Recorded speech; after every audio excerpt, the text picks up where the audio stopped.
Se você perdeu alguma mensagem, você sabe o que você deve fazer, né? Vai lá no canal do YouTube e assista. Nós começamos no domingo, dia 18. Vamos recapitular aqui, tentar a linha do tempo. Dia 18, nós falamos sobre o Natal do Emanuel.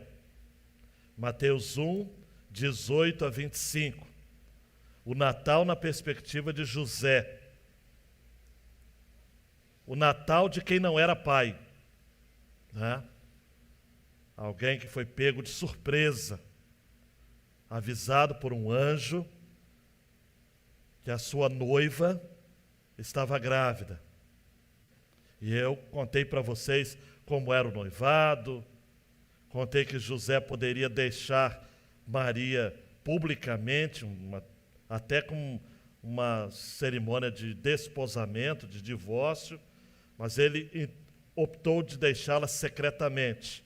Mas o anjo veio e lhe avisou que o filho que estava sendo gerado no ventre de Maria era operação sobrenatural do Espírito Santo de Deus. Então falei sobre o Natal do Emanuel. No domingo passado, foi dia 25, também outro dia muito interessante para se ter culto, e tivemos o culto cantado, alguns estavam aqui com a gente, que estão aqui, e eu falei sobre Em Busca do Emanuel. Trouxe a figura, ou as figuras históricas dos magos. Não eram reis. Pastor, mas Angra é Angra dos Reis. Está errado, não eram reis. Mas, agora não precisa mudar o nome também não. Não eram reis, eram magos. Eram secretários reais.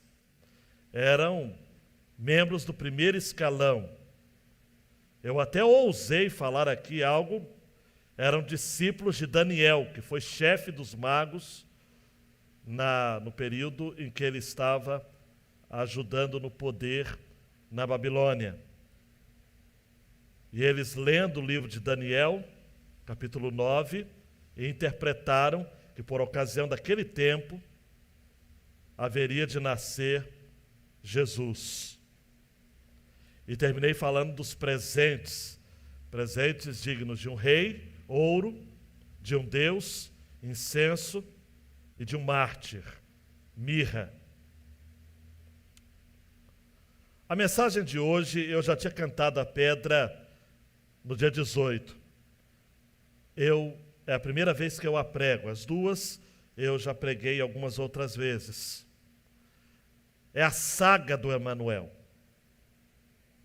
Gente, quem acha que a vida de Jesus foi fácil, há algum tempo não foi nada fácil. Jesus já nasceu no contexto de opressão, de escravidão, de alta tributação. Se você acha que sofre hoje por conta dos governos, período que Jesus nasceu, toda a Palestina, todo Israel era controlado por forças romanas severas. Olha para mim, severas. Como governador da região que Jesus estava, ou nasceu, na Judéia e na Galileia também, era um cidadão chamado Herodes, que só de ter o apelido de Herodes, o Grande, boa gente não é. Todo cara que coloca como epíteto no nome, né? O Grande, você já viu. Ele era um excelente administrador. O pessoal ainda que tem cabeça ainda para estudar, vai na história geral, ele foi um empreendedor de primeiríssima qualidade. Hoje nós chamaríamos ele de um gestor. Hoje, por exemplo, um dos pontos altos de Herodes é aquilo que hoje a gente chama, deixa eu só tentar lembrar aqui, existe um nome que é usado para essa gestão mais, Marcão, de obras, né? Ele criou canais, dutos, enfim, infraestrutura. Essa expressão. A infraestrutura da região que Herodes governava foi impressionantemente mudada. Foi ele, inclusive, que construiu o templo, ou reconstruiu o templo em Jerusalém. E se usava um ditado. Eu aprendi isso no tempo do seminário, estou ouvindo o Jonas Celestino falar. É o seguinte, nosso professor: se você não conhece o templo de Herodes, você não pode falar que conhece algo bonito. Então, o padrão de beleza da época era o templo reconstruído por Herodes. Mas ele era sanguinário. Matou 3 filhos, a esposa que ele amava, chamada Mariana. Se ele matou a que ele amava, e matou a sogra, Darcy. Meu Deus do céu, tem que ser muito mal para matar a sogra, né? Herodes era o sujeito. Era o sujeito. Obviamente, ele, você ri, né, Luiz? Ele se invejou por conta dos magos. Tim Keller falou, né? Se tem 2 pessoas reivindicando o trono, alguém tem que desistir, né? Herodes não estava a fim de desistir. E você se lembra, então, que ele pede aos magos que foram até Belém, onde, por profecia de Miqueias 5:2, o rei dos reis iria nascer. Em colóquio secreto, ele pediu que os magos voltassem para avisar onde de fato estava o menino Jesus. Só que Deus avisou, preste atenção, aos magos, para que eles não voltassem à presença de Herodes e seguissem o caminho de 1.500 quilômetros até ou a Babilônia, que é o Iraque, ou a Pérsia, que é o Irã. A gente não tem certeza para cravar, mas para o Oriente. Isso é certo. E daí então nós temos uma saga. Uma saga com 3 episódios. Hoje nós vamos maratonar na saga do Emanuel. O primeiro episódio será a fuga para o Egito. Então, não precisa ter pipoca, coloca o pé na cadeira, não, mas nós vamos maratonar. Primeiro episódio, fugindo para o Egito. E aí eu dou um subtítulo, porque eu gosto de subtítulo. É coisa de professor chato. O Êxodo às avessas. Fuga para o Egito. O Êxodo às avessas. Você já deve ter pegado a ideia por quê, não é? O povo de Deus sai do Egito e vai para a terra que mana leite e mel em Êxodo. Agora, Jesus, o Filho de Deus, sai da terra da Judéia e vai para o Egito, uma distância de 320 quilômetros no lombo de um animal. Uau! Versículos 13 a 15. Se você continuar acordado, você vai assistir o segundo episódio hoje ainda. A matança dos inocentes. Até dia 28 que passou, 28 de dezembro, a Igreja Católica, quem foi católico aqui, mas tem que ser católico de verdade mesmo para lembrar disso. Nem todo católico sabe. 28 de dezembro é o dia do massacre dos santos inocentes. Que é para relembrar esse tempo em que Herodes, calculando a idade de Jesus aproximada, entre 1 e 2 anos, manda matar todos os meninos abaixo de 2 anos em Belém e adjacências. Subtítulo do meu episódio, do nosso episódio, a matança dos inocentes, a chacina em Belém. Tem chacina na Bíblia também. E o terceiro episódio, para a gente terminar a nossa maratona, a segunda, versículo 16 a 18. A terceira, a volta do Egito. Está na hora de voltar para casa. Herodes o Grande já havia morrido, uma morte terrível, tá ok, gente? Já havia morrido. Seu filho, tal do Arquelau, havia ocupado a região da Judéia, e Antipas, a região da Galileia. José pensou que Antipas era melhor do que Arquelau, e era mesmo. Ele só mandou matar depois João Batista, mas Antipas era mais gente boa. E ele volta do Egito. Mas aí o meu subtítulo, o Nazareno, chegou em casa. Porque a volta do Egito, o lógico, seria ele voltar para que cidade? Quem está ligado? Para Belém. Mas ele não volta para Belém. Ele volta para Nazaré, para cumprir a profecia.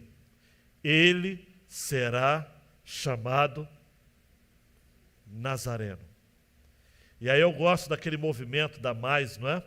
Somos o povo do Nazareno, né? Nós seguimos o Nazareno. E daqui a pouco, então, quando chegar nesse episódio, eu vou explicar o que significa Nazareno. Nazareno. Vamos ao texto, então? Mateus 2, 13 a 23.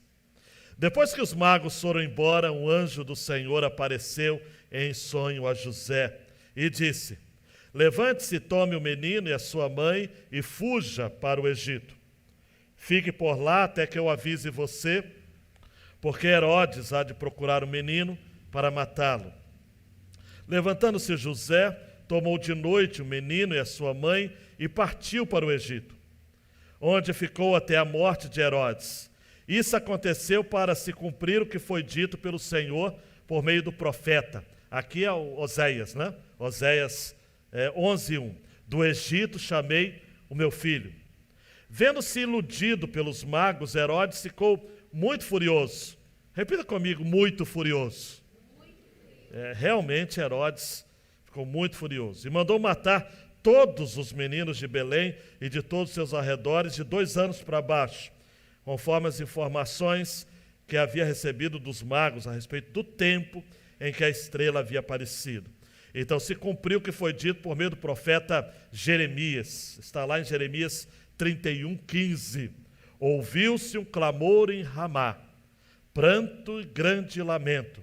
Era Raquel, chorando por seus filhos e inconsolável, porque eles já não existem. Triste, gente. Triste, hein? Depois da morte de Herodes, um anjo do Senhor apareceu em sonho a José no Egito e lhe disse: levante-se, tome o menino e a sua mãe e vá para a terra de Israel, porque os que queriam matar o menino já morreram. Levantando-se José, tomou o menino e a sua mãe e voltou para a terra de Israel. Porém, ouvindo que Arquelau reinava na Judéia em lugar de seu pai Herodes, teve medo de ir para lá. E tendo sido avisado por Deus em sonho, José foi para a região da Galileia, o Galileu, e foi morar numa cidade chamada Nazaré, para se cumprir o que foi dito por meio dos profetas. E aqui a gente não consegue nem identificar quantos foram, né? Ele será chamado Nazareno. Abaixe sua cabeça, diga a Deus, mantenha minha atenção, meu foco.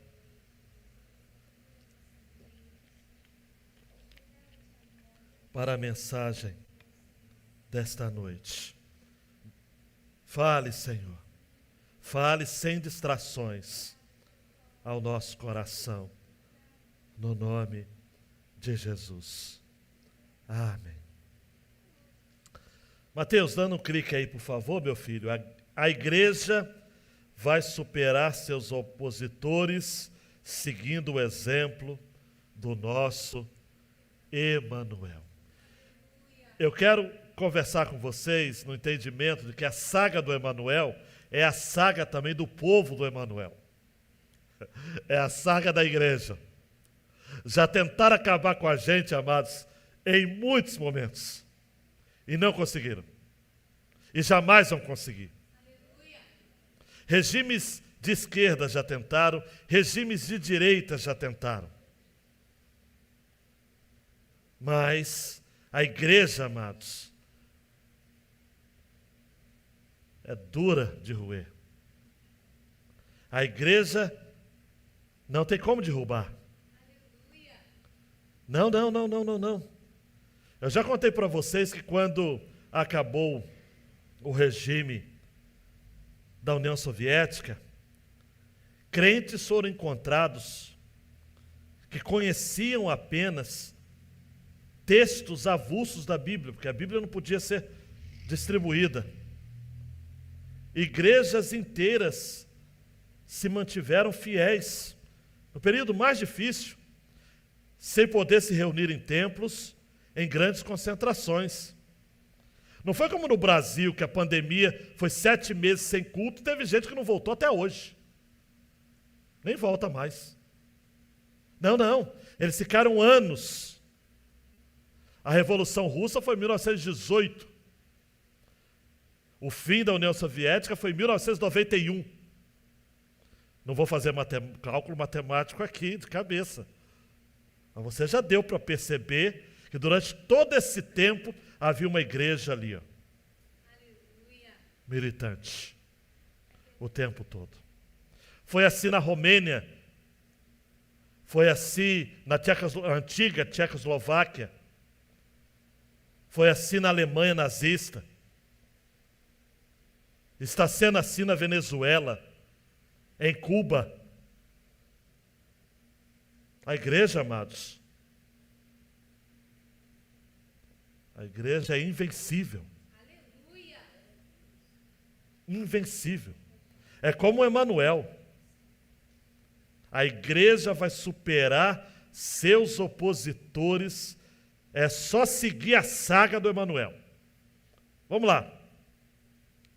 O que a história nos indica, amados, é de que o Filho de Deus esteve nas mãos do Pai desde o início. R.C. Sproul vai dizer, desde a sua concepção, no nascimento, ao longo da infância, durante a tentação no deserto, no ministério público de Jesus, que durou apenas 3 anos, dos 30 aos 33 de vida, no momento da traição, na morte, na ressurreição e na ascensão, Deus esteve com seu Filho o tempo todo. Um pastor chamado Calvino Rocha, num livro que até foi distribuído gratuitamente, Os Presentes Escondidos.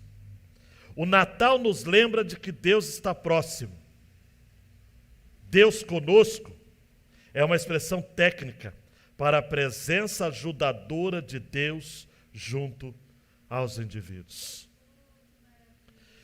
Diante desse pano de fundo, então, o primeiro episódio da nossa saga, Mateus, é o êxodo às avessas. Você conhece a história, se não conhece, vá lá em Êxodo para você conhecer. Depois de cerca de 450 anos de escravidão egípcia, sob o domínio dos egípcios, com o povo de Deus crescendo e sendo escravizado severamente, em uma noite, olha para mim, em uma noite Deus libertou seu povo do Egito. Durou 400 a 450 anos a escravidão. Em uma noite veio a libertação.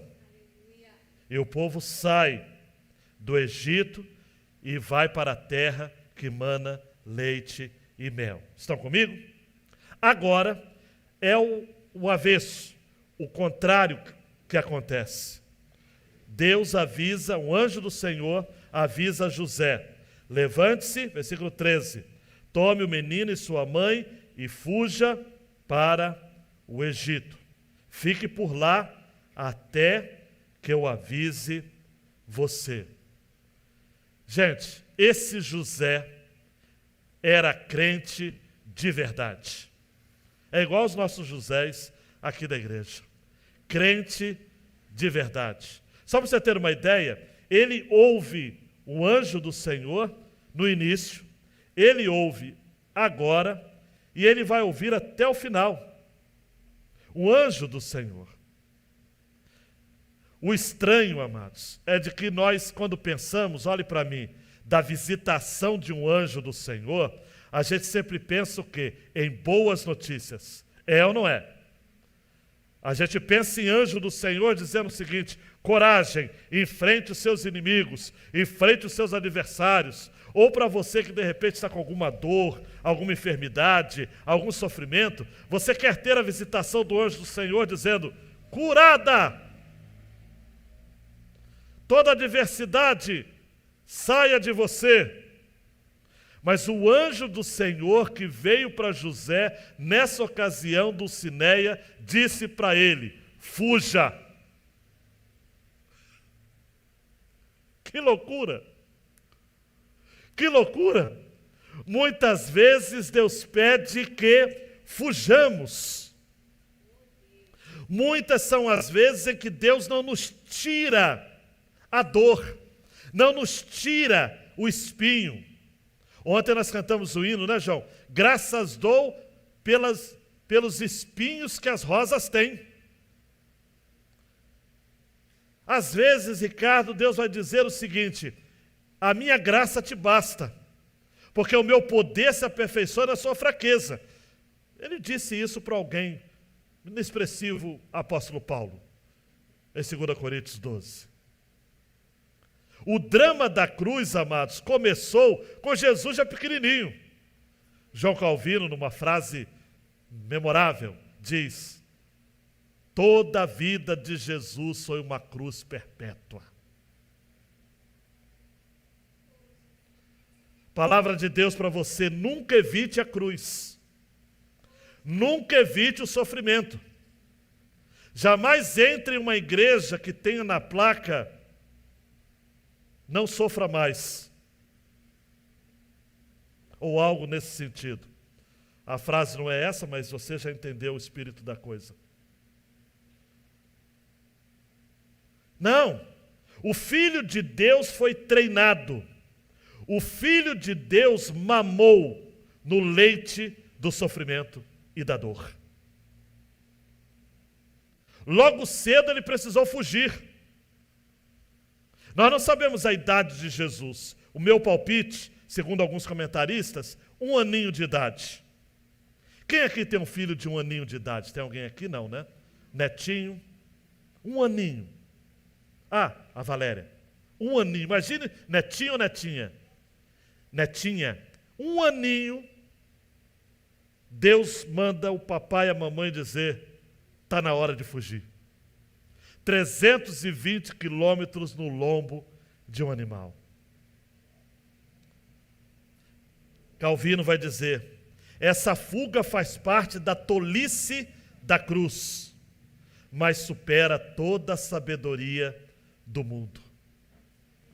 João Calvino ainda fala mais: para que ele apareça em seu próprio tempo como Salvador da Judéia, ele é compelido a fugir dela e é nutrido pelo Egito, do qual nada além do que era destrutivo para a igreja de Deus havia procedido. Porque que coisa boa, amados, o Egito fez para o povo de Deus. Abraão fugiu para o Egito, mentiu que a mulher dele era irmã dele e quase Sara morreu. Outros períodos mais. Eu sei que você deve estar pensando: mas o Egito proveu a família de Jacó. Sim, mas ele precisou ir para a terra de Gósen, porque na terra do Egito, pastores de ovelhas não eram bem-vindos. Se eles permanecessem no Egito, eles morreriam, as 70 pessoas da família de Jacó. Mas José, amados, não vou me delongar muito nesse episódio, mas é encantador isso, né? Ele tinha uma obsessão em obedecer. Aleluia. Bem-aventurado, amados, o crente, o jovem. Bem-aventurada a jovem, o irmão, a irmã, que tem obsessão para obedecer. Quando a gente lê sobre José, e Calvino Rocha, no livro Presentes Escondidos, vai dizer, descobrimos que ele nunca ficou sem rumo, porque Deus sempre deu as coordenadas necessárias para que ele estivesse no lugar certo, na hora certa. Ele nunca ficou sem uma bússola. Meu querido, minha querida, receba essa palavra agora no seu coração como uma flecha. Deus não vai lhe deixar sem bússola, sem direção, sem rumo em 2023. Não vai deixar. Não vai deixar. Ele não deixou José. Não deixou. Se está na hora de fugir, e se Deus está mandando fugir, para de ser metido a corajoso ou corajosa. Não, esse problema eu vou encarar com peito, eu vou fazer, eu vou resolver do meu jeito. Bobinho, bobinha. Não tem que ser do seu jeito, tem que ser do jeito de Deus. Se é para fugir, fuja. Fuja. Deus vai guardar você. O anjo avisou, olha, Herodes está procurando o menino. José, que era um obcecado para obedecer, vai obedecer assim lá em Belém. Toma o menino, a mãe do menino, vai para o Egito e espera até o Senhor dizer algo.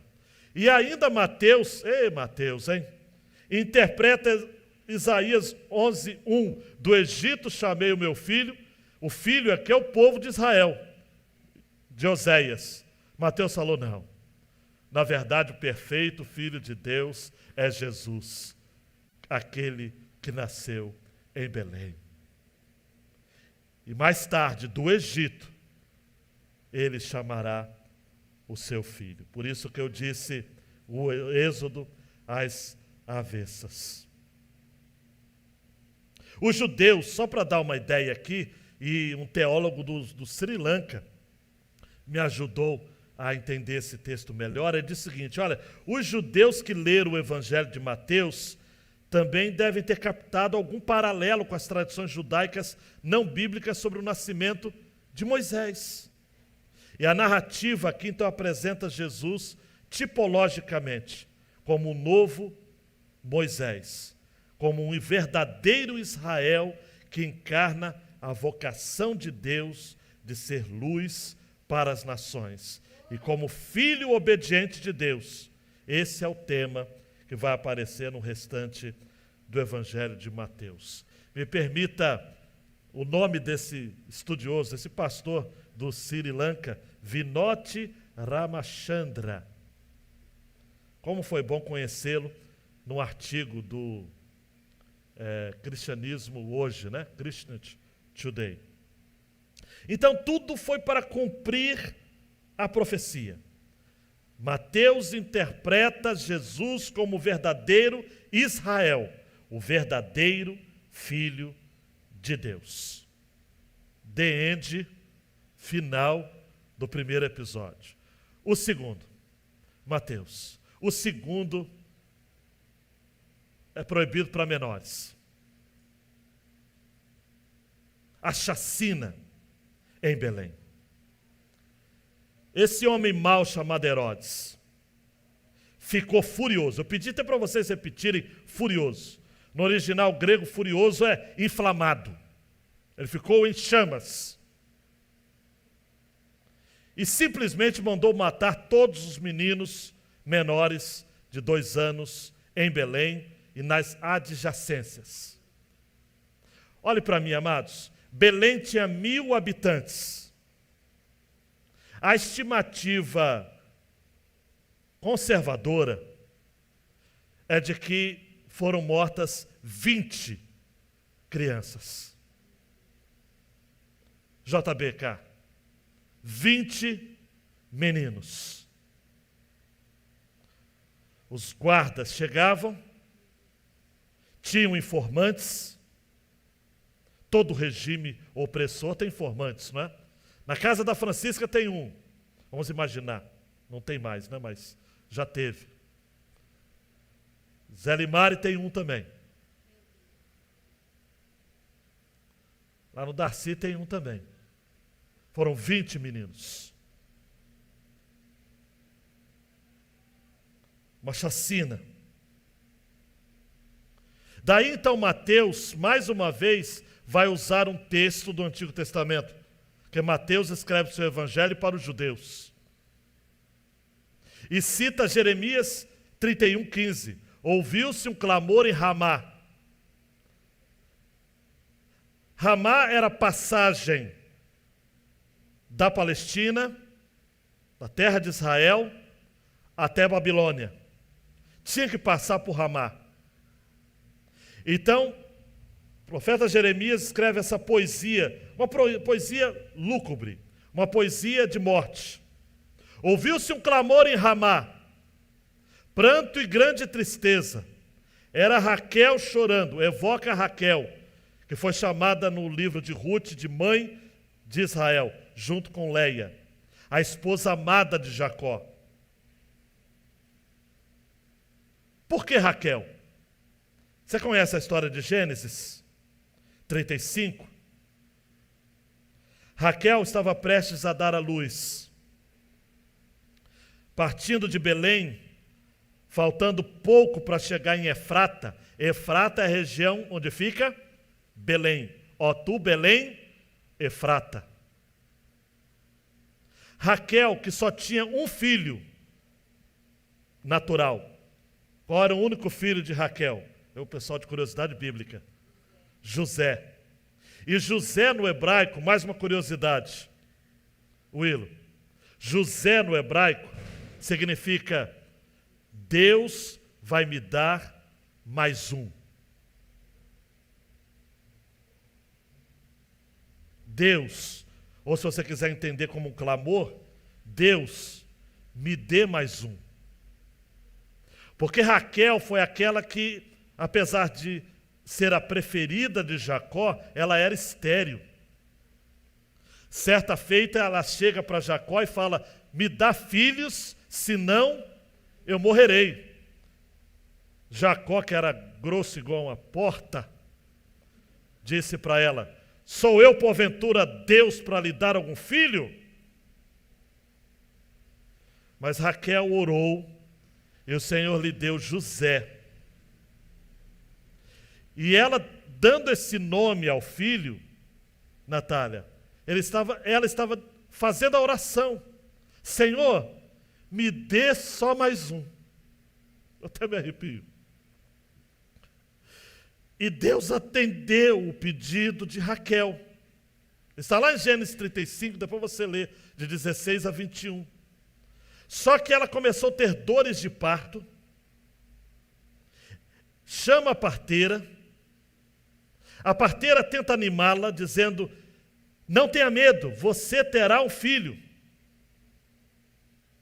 Só que ela não aguenta as dificuldades do seu parto, e ela grita: o nome desse menino vai ser Benoni, que em hebraico significa filho da minha dor.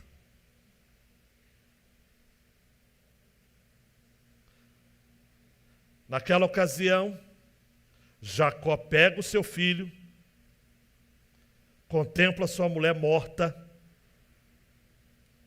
e diz: não, Senhor, não é Benoni, não é filho da minha dor, é Benjamim, filho da minha mão direita.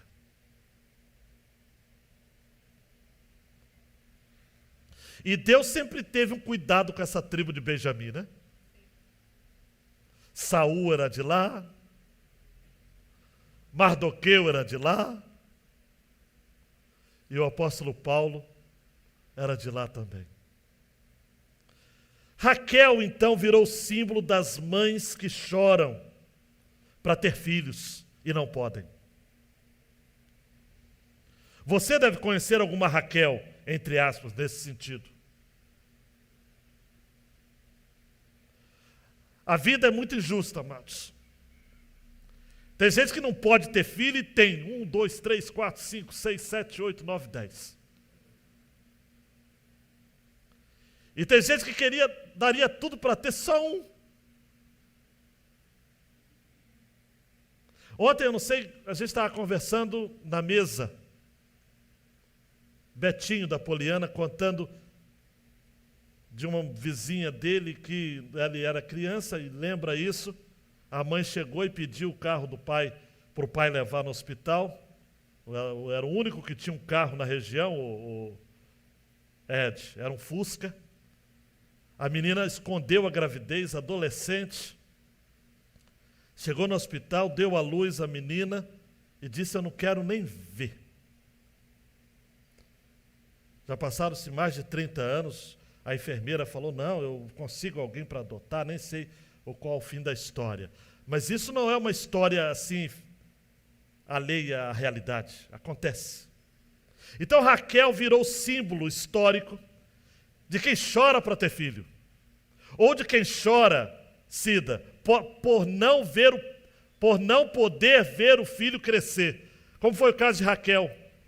Luiz, ela falou, nasceu José, ela disse: Senhor, me manda mais um. Deus manda e no parto ela morre. Por isso que Jeremias evoca esse contexto em 31:15 e fala: olha, as mães que estão perdendo seus filhos na ida para o cativeiro babilônico, é Raquel chorando por seus filhos que já não existem mais. E esse é o texto que Mateus recupera para colocar como trilha sonora no episódio Chacina em Belém.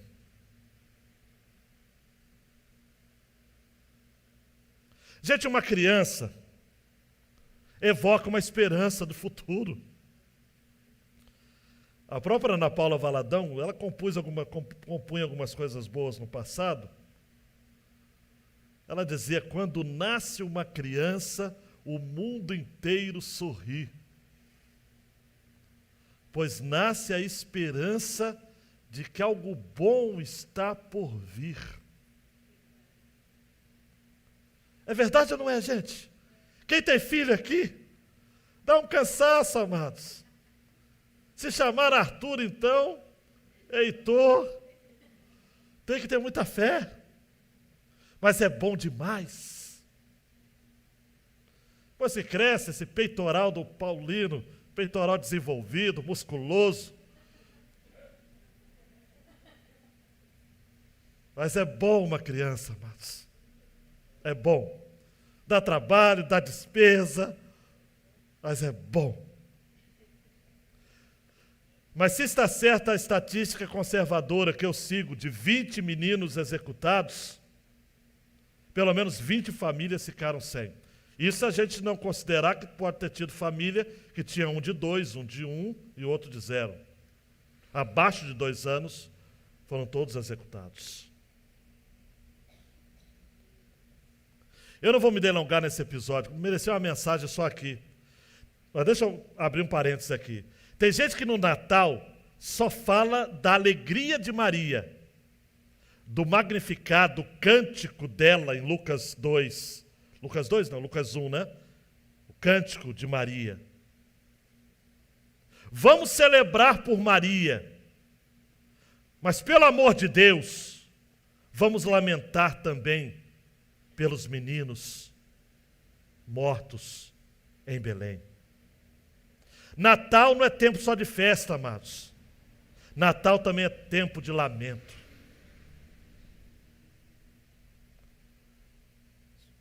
Ano novo não é só para a gente, muito dinheiro no bolso, saúde para dar e vender, nananina não. Tem gente que não tem nada, amados. Está chorando, está perdendo. Está tendo que sepultar o seu filho. Não é só o Pelé que morreu, mas Pelé viveu bem, 82 anos, não é isso? O Bento também viveu 900 e tantos anos. Ele já estava bem curvado, né? Mas tem crianças, amados, famílias perdendo, suas crianças morrendo, Jovens, filhos indo para o mundo das drogas, amados. É a mesma, não, eu vou dizer, permita, Senhor. Não é que é a mesma coisa, mas é uma forma de morte também. É a morte de um sonho, é a morte de um projeto, é a morte de uma expectativa. Eu queria que meu filho fosse diferente. É um lamento. Vamos ser mais humanos, João Batista, Lúcia, mais humanos. A gente chora pouco. Esse episódio da chacina de Belém precisa sair da Bíblia, precisa ser mais pensado e mais repensado. Eu digo isso até por mim mesmo. Eu tenho 30 anos de pastor e é a primeira vez que eu prego nesse texto. 30 anos. Eu nunca preguei nesse texto. Vamos lamentar mais, gente. Em Ramá, ainda tem mães chorando pelos seus filhos, que já não existem mais. Aprendamos a chorar, amados. Quando tem notícia de chacina, tem alguns crentes endemoniados que dizem, não foi chacina, foi faxina. Vai nas redes sociais de alguns crentes endemoniados, você vai encontrar isso. Nós temos que chorar, amados. No Belém, no Areal. A polícia fez uma limpeza. Para. Tem sangue correndo nas suas veias ou você é um anômalo?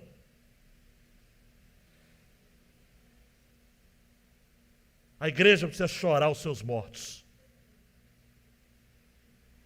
Eu já preguei em velório de gente que não valia nada. E todo mundo sabia que não valia nada. E chorei. E já preguei em velório de gente que o povo pensava que era gente boa e não era. Para Deus é tudo a mesma coisa. Toda chacina é uma afronta a Deus. Não importa se é em Nova Iguaçu, que Deus tenha, se é em Angra, se é no Rio.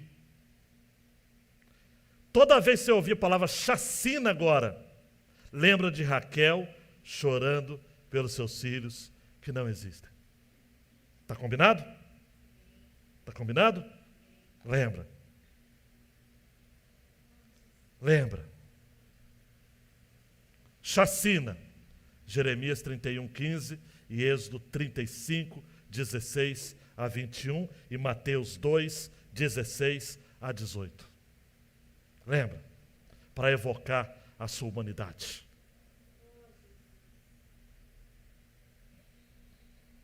Terceira e última cena. O Nazareno chega em casa. Aí eu ouço a torcida gritando, o Nazareno voltou. O Nazareno voltou. Herodes morre. O mesmo anjo do Senhor, eu estou falando que é o mesmo, que eu creio que é o mesmo, mas poderia não ser, diz assim, um anjo, né? José, versículo 20, levante-se, toma o menino, sua mãe e vá para a terra de Israel. A coisa já está melhor por lá. José se levanta, toma o menino, toma a mulher e volta. Só que no caminho ele pensa o seguinte, poxa, voltar para Belém pode ser perigoso. E era mesmo, cá para nós. Nós vamos para Nazaré. Lembrando, amados, Débora me lembra, para ser claro, né? Maria era de Nazaré, natural de Nazaré. José era natural de Belém. Nazaré era uma cidade maior, tinha mais recursos do que Belém. Era uma cidade, uma aldeia menor. Mas havia uma profecia que aí os meus colegas pastores, teólogos, ficam pensando, e agora? Como vão explicar isso daí? Em Isaías 11:1, o profeta Isaías disse, do tronco de Jessé sairá um rebento, e das suas raízes brotará um renovo. Do hebraico, Natzer. E aí tem uma discussão, porque Nazaré não aparece no Antigo Testamento. Nazareno também não. O que aparece é esse radical da palavrinha renovo, que é Natser. E Jesus vai ser chamado Nazareno. Diz o texto, para se cumprir aquilo que foi dito por meio dos profetas. Também não sabemos quais profetas disseram isso, porque além de Isaías não teve nenhum outro. Mas ele será chamado Nazareno. Eu não quero cansar vocês, mas há quem pense e siga a ideia de que Nazareno veio de Nazireu. Nazireu era aquele grupo de pessoas que foram consagradas a Deus, que não podiam cortar o cabelo, não podia comer carne de porco, olha só, né? Que maldade. Não podia, o carne de porco judeu não podia comer mesmo, não. Tinha alguns outros alimentos que não podiam comer, e não podiam passar navalha, não é? No rosto. Tem alguns nazireus hoje também aqui. Gente que era consagrada, separada ao Senhor. Mas Jesus não era nazireu. Sansão era. João Batista era. Jesus participava de festa. Jesus comia de tudo que se colocava na mesa. Era bom de garfo, Jesus. Nazireu ele não era. Ele tocava em pessoas mortas, porque ele ressuscitava, curava leprosos. Se ele fosse nazireu, ele não poderia ser do povo, como ele era. Jesus, o verdadeiro homem do povo. Então, Nazareno, eu vou seguir os conservadores e os que pensam comigo, que era relacionado a Nazaré, cujo sentido radical significa que Nazaré era uma cidade tão desprezível. Não tinha nem no mapa. Não tinha no GPS. Eu vou para Nazaré. Em João capítulo 1, o preconceito era tão grande que Natanael, quando Filipe chamou ele para ser discípulo, para seguir Jesus, Natanael, pode vir alguma coisa boa de Nazaré? Pô, na Japuíba, cara, me dá uma ajuda aí. Não dá como. Lugar desprezível. Toda vez que eu lembro de Nazaré, eu lembro de um sujeito infeliz que olhou para mim um dia. A Japuíba Japuíba hoje é um meu encanto. Quando eu cheguei aqui há quase 30 anos atrás, né? Tinha suas dificuldades. Mas ele debochadamente, e para menosprezar o lugar que ele era nascido ou vivia, eu acredito que não existe ninguém mais desgraçado do que aquele que fala mal do lugar que mora. Para mim é uma pessoa ignóbil, só para usar um termo mais chique, porque o que vem na minha mente eu não posso falar. Você tem que honrar o lugar que você mora. Fala mal do Brasil e mora onde? Mora no Belém, poxa. Mora no Areal. Mora na Japuíba. Então muda, cara. Vai para a Suíça. Vai para a Coreia. Vai para o Afeganistão. Você tem que honrar o lugar que você mora, é o melhor lugar do mundo. Tem que ser. E esse cidadão, para mexer com o outro, falar o seguinte: onde você mora? Ele pegou, até hoje eu lembro do cidadão, o sapato de lama e falou o seguinte: onde eu moro, cara? Tem que ser na Japuíba, né?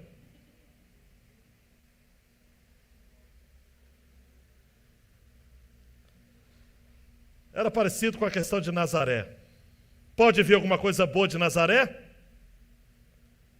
E Jesus foi chamado, ele será chamado, aleluia, Nazareno. Nazareno. Jesus é chamado de Nazareno em Marcos 1, 24, Marcos 10, 47, Lucas 4, 34. Em Mateus 2, 23, Mateus 26, 69, Lucas 18, 37. Paulo é chamado a seita dos nazarenos em Atos 24:5. Tem relação de Jesus com Nazaré em Marcos, Lucas e João, em todos os evangelistas. A ideia é de que o tom depreciativo com que as pessoas atribuíam a Jesus e aos seus discípulos era pelo fato dele ser nazareno. Mas hoje, amados, #somos todos nazarenos. Jesus se identificou com a nossa vulnerabilidade. Jesus se misturou à nossa dor, à nossa pobreza. Jesus foi criado no fim do mundo, para dizer que você que é criado também ou nasceu numa cidadezinha pequena no Nordeste, ou numa cidade pequena do sul do país, ou daquelas cidades de Minas Gerais que só tem uma rua e é contramão ainda. Não importa, amados, de onde você veio. Jesus se identifica com você. Ele é o Nazareno. Aleluia. Não é à toa que Pilatos resolveu mandar escrever, não é? Jesus Nazareno, Rei dos Judeus. Fuja de quem pensa ser alguma coisa só porque teve um lugar que ele julga como privilegiado. Diante de Deus, quem nasceu em Miami vai ter o mesmo tratamento de quem nasceu em Caxias. A mesma coisa. Não adianta você achar que você vai ser algum... Não, Jesus é o Nazareno. E a igreja é o povo do Nazareno. Nós somos o povo do Nazareno. Somos. É igual a questão dos refugiados. Jesus foi um refugiado. Jesus foi um refugiado. Essa semana assisti o Profissão Repórter, não é isso? Falando dos refugiados. Existem famílias de afegãos que estão lá no Aeroporto Internacional de Guarulhos, sendo assistidos por ONGs, mas por igrejas também. Você vai lá no Saara, você vai encontrar muito congolês. Quem nasce em Mali é o quê? Em Mali, senegalês, e gente que está lá trabalhando. Jesus foi um refugiado, ele foi para o Egito, ficou lá um tempo, e retornou, e foi para Nazaré. Mateus, dando 2 cliques aí para a gente terminar em 5 minutos. Nós somos a igreja em missão. Em nossa rota de missão, nós entramos em colisão com os poderosos deste mundo. É sempre assim, amados. Os Herodes não gostam da igreja. Assim como esse Herodes não gostava do Filho de Deus e queria matar Jesus, hoje os nossos Herodes também querem matar a gente. Amados, todo governo é assim. Eles chamam os evangélicos, mas não é porque eles gostam da gente, é porque eles querem nos usar. Nos palácios de Brasília, como diria a música do Carlinhos Félix, e em qualquer outro lugar de poder, os evangélicos são tratados com chacota. Eu é que não posso aqui dizer o modo como que os poderosos nos tratam, como eles nos chamam. Não existe honra aos evangélicos. Nós sempre fomos a ralé.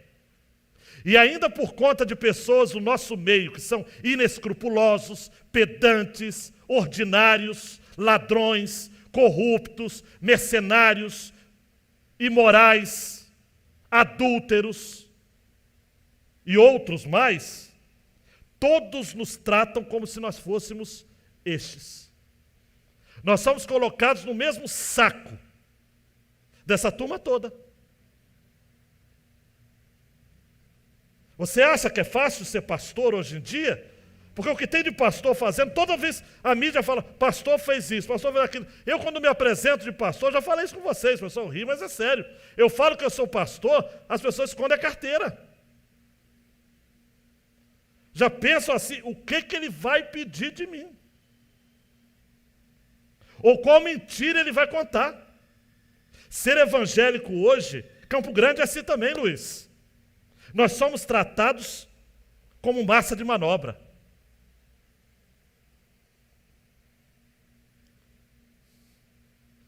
Estenda suas mãos.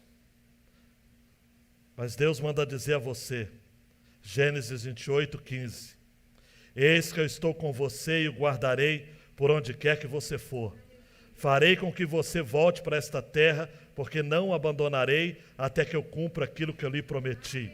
O que ele disse para Jacó, diz para você. Se a sua mão não se cansar ainda, ele diz o Salmo 73:23. No entanto, eu estou sempre contigo. Tu me seguras pela minha mão direita. E se a sua mão ainda não estiver cansada, ele diz, Isaías 41:10. Não tema, porque eu estou com você.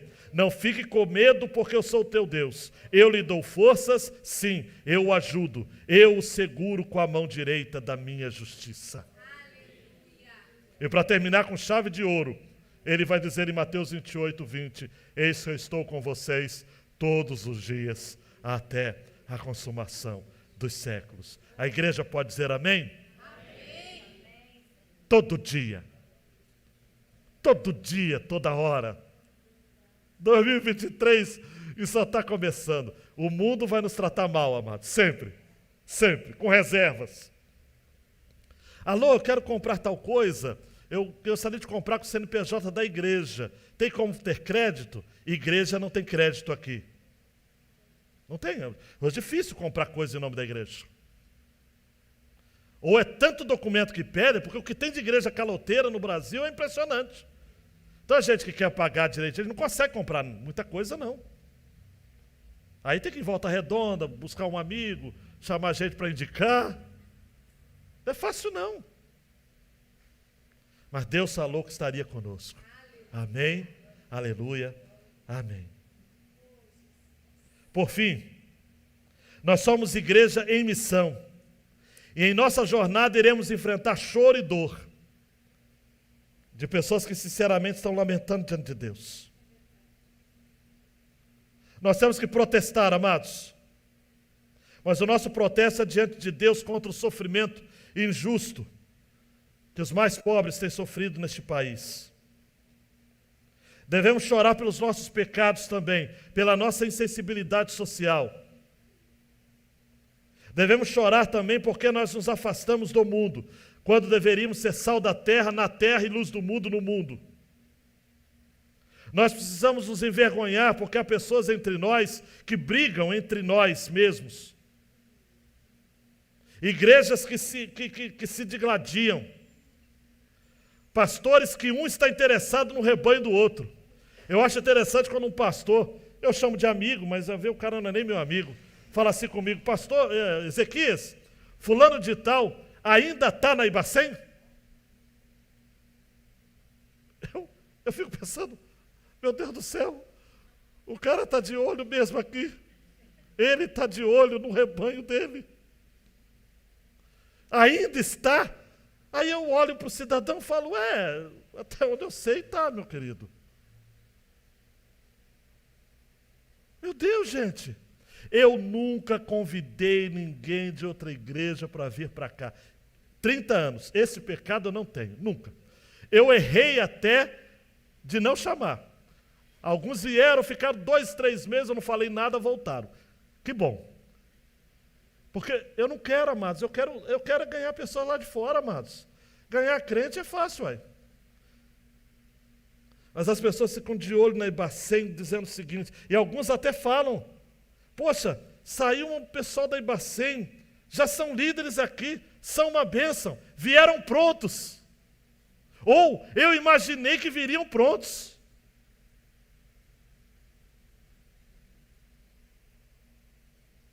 Temos que chorar, amados.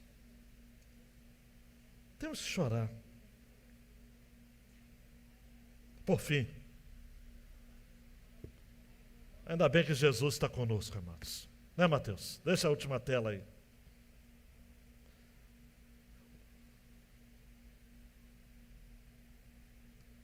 Essa ilustração é meia grande, eu vou ter que encurtar em 2 minutos. Carson é um dos maiores teólogos vivos, americano.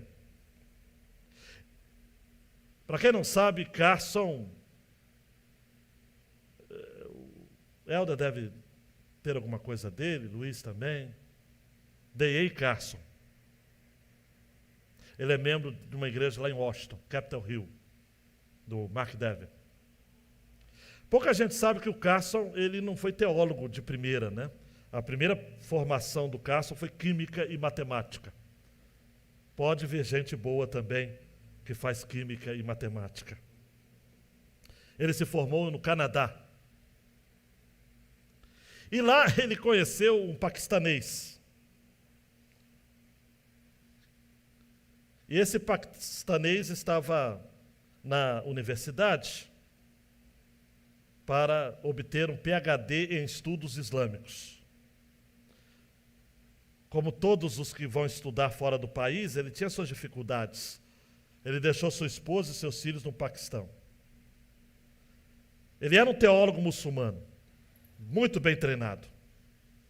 E fez amizade com Carson, que era cristão, embora na universidade ele estava estudando química. Ainda não havia aventurado no campo da teologia. Hoje era um dos maiores na autoridade no Novo Testamento. E eles conversaram então e concordaram de ir na igreja um dia. Esse paquistanês queria saber como era uma igreja cristã. Enquanto caminhava, esse paquistanês disse assim: "Ô Dom, você estuda matemática, não é?" Ele falou: "Sim." E aí ele quis fazer uma proposta para questionar Dulcinea. Você sabe como é que é isso?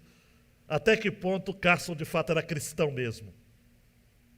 Então ele desenvolveu o seguinte silogismo. O pessoal que estuda aí, faz filosofia, vai ter até calafrios agora. Ele disse assim: se você tem um copo e acrescenta outro copo, quantos copos você tem? Ramos. Ele respondeu: 2, é claro. Se você tem 2 copos e acrescenta outro copo, quantos copos você tem? O Carson falou: como é bom fazer faculdade de matemática. 3. Se você tem 3 copos e tira um copo, quantos copos você tem? Ele disse: 2. O Carson estava arrebentando. Então o paquistanês disse assim: você crê que o Pai é Deus? Porque essa é a grande questão do islamismo para o cristianismo, né? Eles não creem na Trindade. Você crê que o Pai é Deus? Carson falou: sim. Você crê que Jesus é Deus? Ele disse: sim. Você crê que o Espírito Santo é Deus? Ele disse: sim. Então o paquistanês diz: então se você tem um Deus, mais um Deus, mais um Deus, até eu confundi. Quantos deuses você tem? Uau! E o Carson, João Marcos, estava estudando química e matemática. Não era um teólogo. Mas o Espírito Santo de Deus não fala só com teólogos. Eu ouvi um amém? Um jovem PJ, um jovem Luiz Gustavo, um jovem Daniel, um jovem.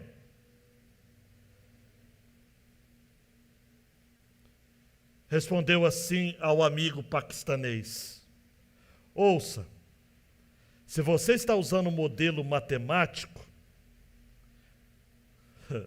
então me permita responder com um ramo da matemática. Vamos falar então sobre infinitos. Uau! Infinito mais infinito é igual ao quê? Infinito. Eu sirvo a um Deus infinito. Infinito. Mas a história não acabou por aí, não. Porque esse paquistanês pegou no pé do Carson também para questionar o porquê que uma sociedade cristã como a americana, como a canadense, como a brasileira, dá tão pouco valor a Jesus. Numa cultura islâmica, você não pode nem desenhar Maomé, é crime.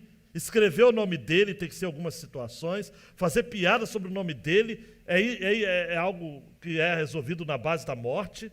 E no Ocidente, amados, se fala de Jesus de qualquer jeito, se brinca sobre Jesus, se faz piada, vive como se Jesus fosse um à toa.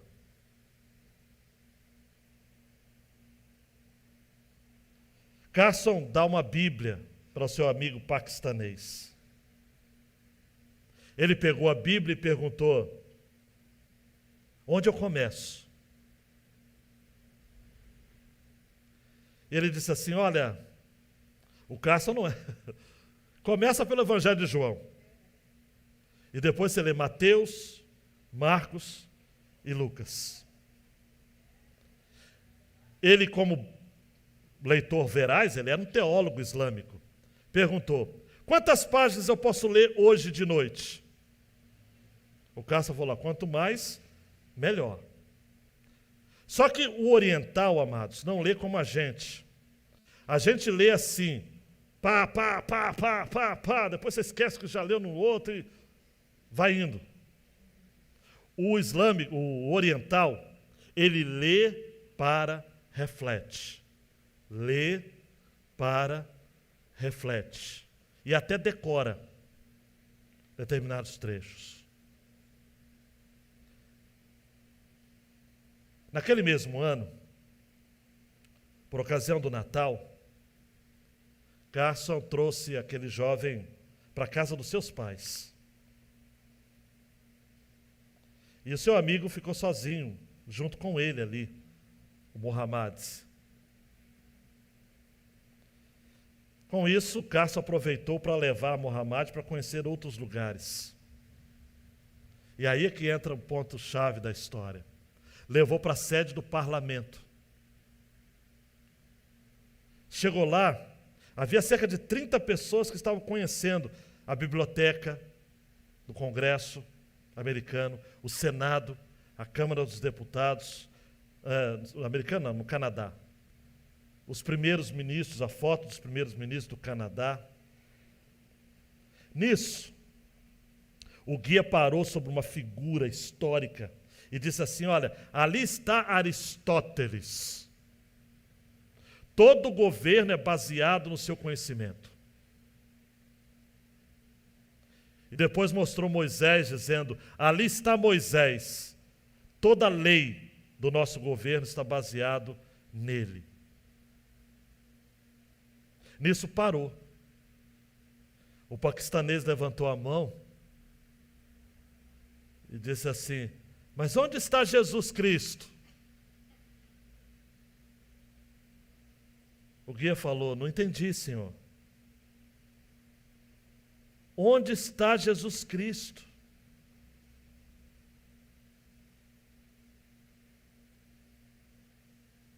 Eu li na Bíblia cristã, a Bíblia de vocês, que a lei foi dada por meio de Moisés, mas a graça e a verdade vieram por Jesus Cristo. E onde está Jesus?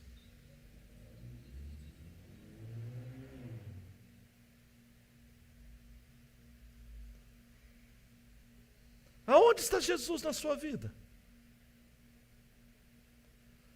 Aonde está Jesus na sua formação?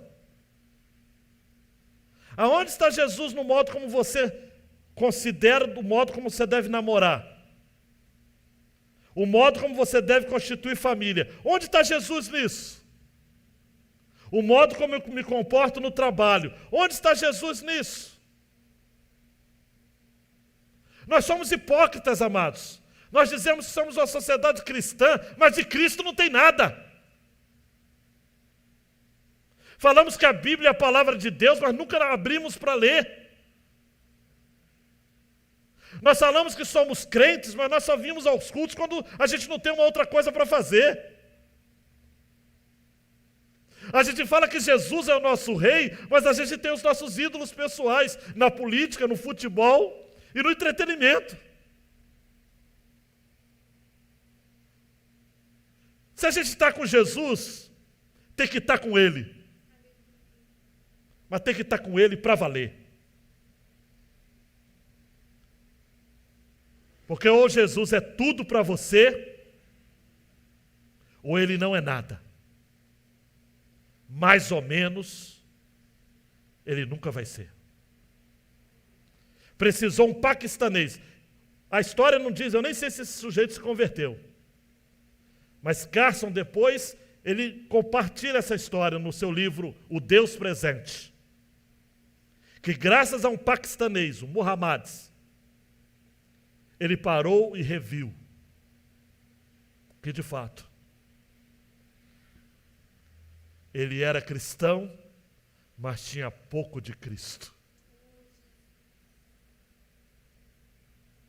Que nesse primeiro domingo do ano, você decida ser um radicalmente cristão, seguindo a saga do Emanuel. Mas você sabe onde essa história vai terminar? Na cruz. Não. Na ressurreição. Aleluia. Abaixe sua cabeça. E diga a Deus obrigado por estar aqui, por ter estado aqui, por ter ouvido essa palavra, por ter sido despertado, por ter ouvido aquilo que muitas vezes eu não gosto de ouvir, mas que eu preciso ouvir. Que saiamos daqui, deste primeiro domingo, com o desejo, com o voto, com a obsessão de seguir a Jesus.